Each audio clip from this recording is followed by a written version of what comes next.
décembre 2017, la Côte d'Ivoire a épongé 911 milliards de francs CFA de dette intérieure. Ce montant, qui représente une bonne partie de l'ardoise du pays pour l'année 2017, a été décaissé au profit de près de 8 914 fournisseurs et prestataires sur l'ensemble du territoire national, permettant ainsi de faire tourner l'économie et partant d'impulser la dynamique de création de richesses. De quoi permettre aux autorités ivoiriennes de se targuer d'avoir réalisé un bon bilan pour l'année 2017 avec à la clé un taux de réalisation de 94% du plan d'action prioritaire du gouvernement en son volet économique et financier. Et pour l'année 2018, le pays entend mettre au cœur de sa politique économique le développement et la promotion des outils de financement alternatifs avec en toile de fond 4 stratégies de développement, à savoir la conduite du programme économique et financier, la mobilisation des ressources sur le marché financier, la mise en œuvre de la réforme du secteur financier et l'accompagnement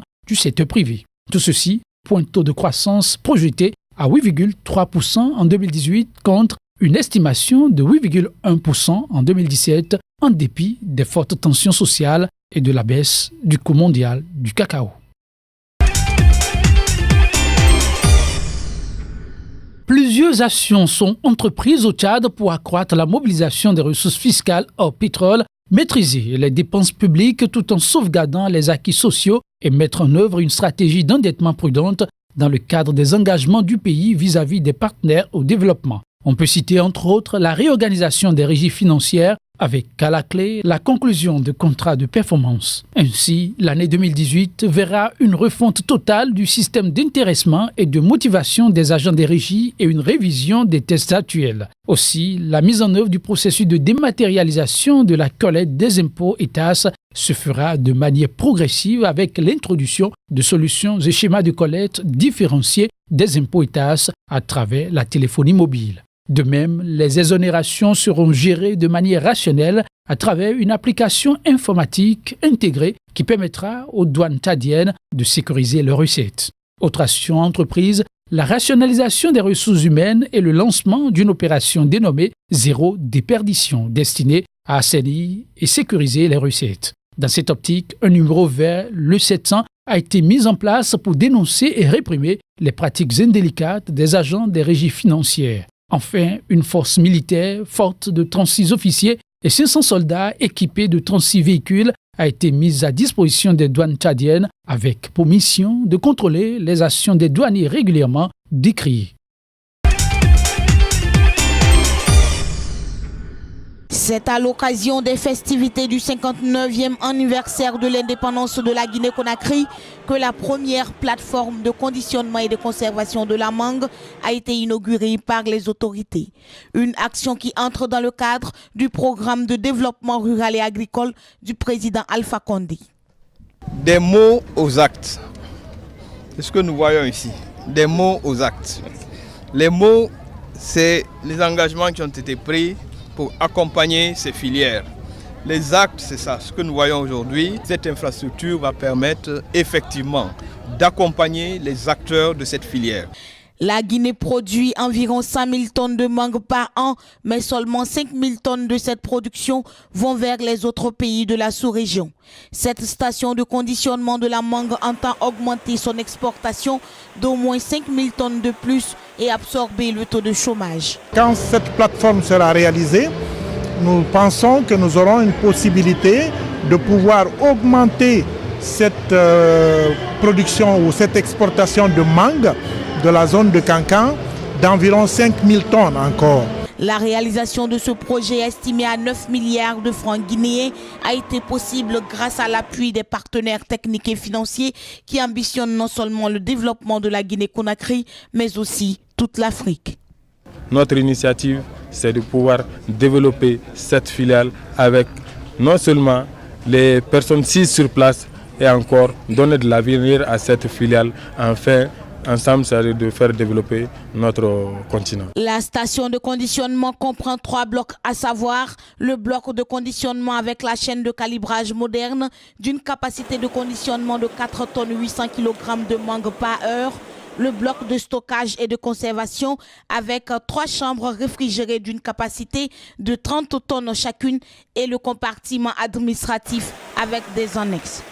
Cette plateforme permettra également de réduire considérablement les pertes subies dans la commercialisation de la mangue par le traitement et la consolidation de 3000 tonnes de mangue fraîche par an certifié et exportable sur le marché international.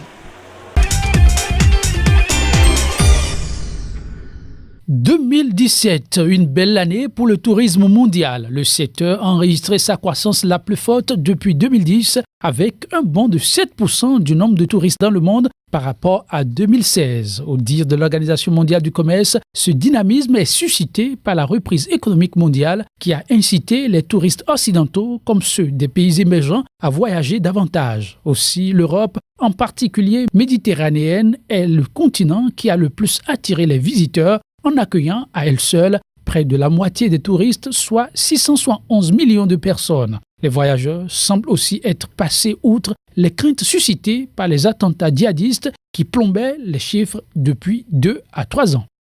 L'Europe est en tête de la croissance mondiale avec 8%, tirée par les destinations de la Méditerranée Sud. Et nous devons mentionner un grand succès pour l'Espagne qui, l'année dernière, 2017 je veux dire, a obtenu 82 millions de visiteurs, ce qui veut dire une croissance de 9%, donc félicitations à l'Espagne. Nous estimons que l'Espagne deviendra la deuxième destination mondiale en arrivée, même si nous ne connaissons pas les données finales. Les États-Unis n'ont pas encore les données de 2017. Normalement, elles seront publiées en juin et avant cela, il est un peu difficile de donner des chiffres précis. En attendant ces chiffres, la France affiche une belle tendance et semble même être restée la première destination mondiale en 2017. La tendance est clairement positive. 8% de croissance après 2 années de faiblesse dues aux actes terroristes. Nous pouvons dire qu'il y a une reprise importante en France. Pour 2018, l'Organisation mondiale du tourisme s'attend à une croissance de 4 à 5% du nombre de touristes dans le monde. Le secteur représente 10% du PIB mondial et emploie 1 personne sur 10 sur la planète.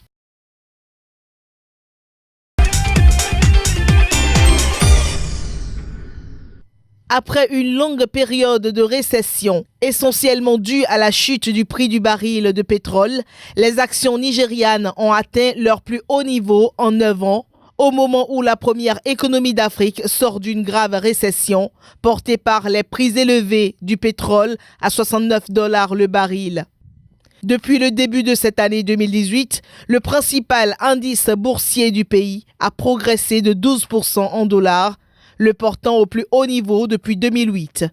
Ce qui incite les investisseurs à acheter plus d'actions en étant confiants dans le fait que l'économie nigériane va continuer à se redresser et que les prix du pétrole resteront élevés. Ces investisseurs qui avaient pris du recul vis-à-vis du pays après le crash pétrolier en 2014 ont recommencé à s'intéresser au pays l'an dernier lorsque la Banque centrale nigériane a ouvert un guichet spécial aux portefeuilles étrangers. Au dire de la bourse nigériane, les secteurs des banques et des retraites ont été les indices les plus performants de 2017. Par ailleurs, les dernières données du Bureau national des statistiques ont montré que l'inflation annuelle a ralenti pour le 11e mois d'affilée en décembre à 15,4%.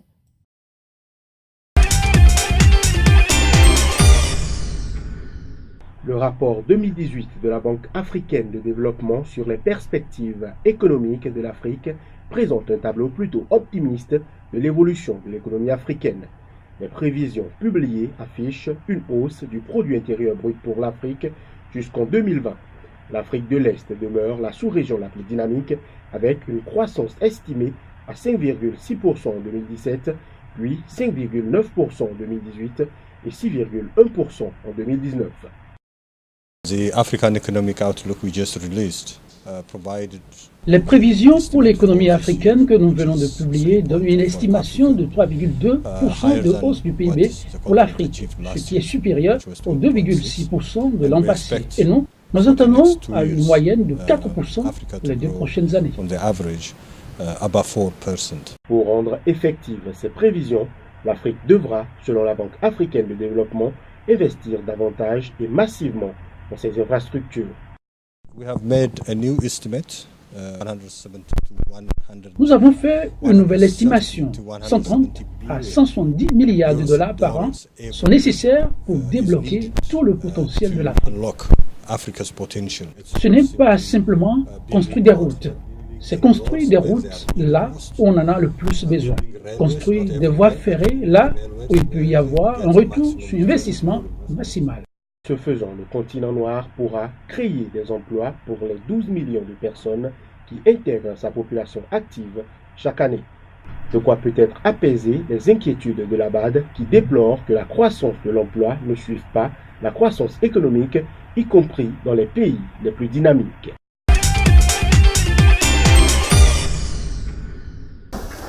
Cédric Mandin est éleveur de charolaises dans l'ouest de la France depuis 4 générations. Une entreprise familiale qu'il fait vivre avec son frère depuis 1998. Mais aujourd'hui, l'agriculteur vendéen s'inquiète pour son avenir.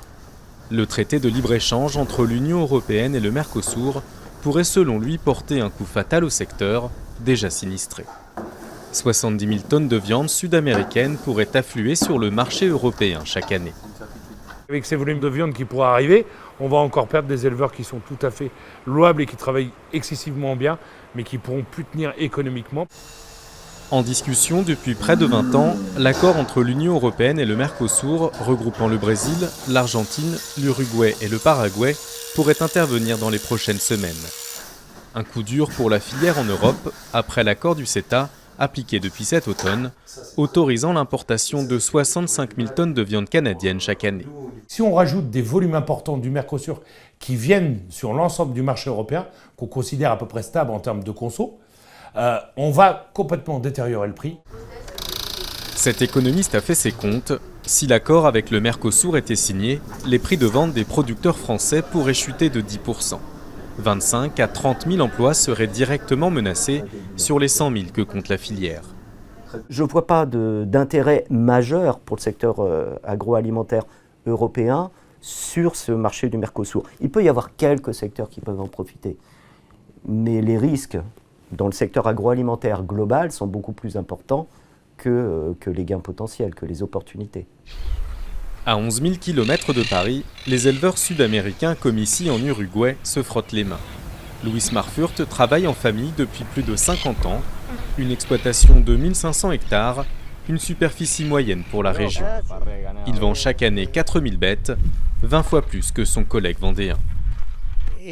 Pour nous, cet accord représente un marché de plus. L'Uruguay a déjà beaucoup de marchés où vendre sa viande. Cela nous ouvre de nouveaux débouchés et cela rend notre production encore plus compétitive.